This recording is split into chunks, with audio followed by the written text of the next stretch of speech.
guys, I just wanted to show off my retro gaming rig because it seems like we've been sharing lately, and I wanted to show you my pretty super low tier in terms of cost rig. It took a little work to get running, but it's super simple ultimately. So this is my little I turned this into my retro nook, and I got a monitor here, and in the back you'll see this is a Firestick 4K hooked up to this USB dongle. And that's your flash drive. And here's my controller. Right now I'm using the Warrior Fighting Commander. I had a really nice Saturn replica controller, but that actually busted, so I'm getting that returned. But just to show you off how this works, basically when you boot it up, it's just a regular Fire Stick. Sorry for the focus.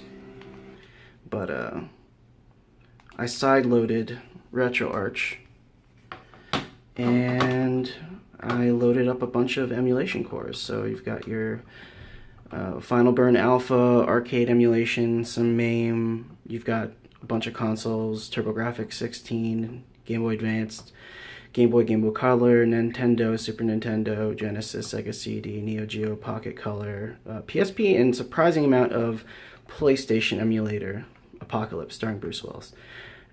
Just to show off it working. I'm usually pretty good about telling when things are running at 60 frames, so I guess you'll just have to trust me on this one. Things do seem to run fairly well.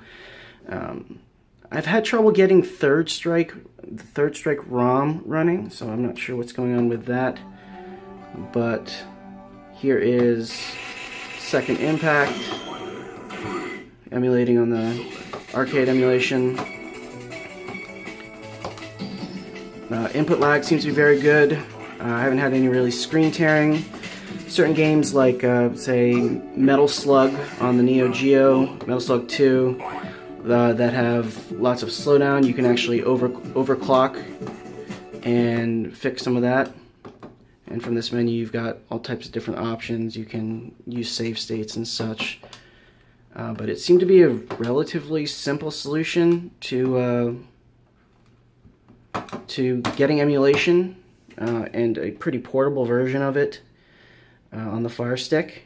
Firestick I think has lately been on sale for 35 bucks, and then you just get whatever storage. You probably have a controller already that works well with it wirelessly. You can also use Bluetooth controllers if you like the Xbox One S controller, which has the Bluetooth built in, works really well. We got Cyberbots here. Add some coins. Hit start. And this works without a hitch. The arcade emulation has definitely been the most troublesome of any of the emulation, just because with MAME and such, it's kind of hit or miss, depending on the version of MAME you have, depending on the version of the ROM that you have. So that was definitely the most troublesome of any of the emulation, but for the most part, I'm very satisfied with the way things turned out. I'm just going to kill that. And good news is once you pick your emulation core for any ROM, it will use that one from now on. That's more pertinent to the arcade stuff than to the console stuff. But console emulation has been great. Oh, here's a treat. This is, let me see, is this Aladdin 2? Here's a Taiwanese hack of Aladdin 2 for the Sega Genesis.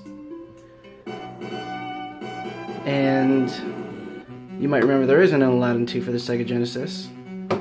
This is the Super Nintendo version of Aladdin on the Sega Genesis, and it's fucking terrible.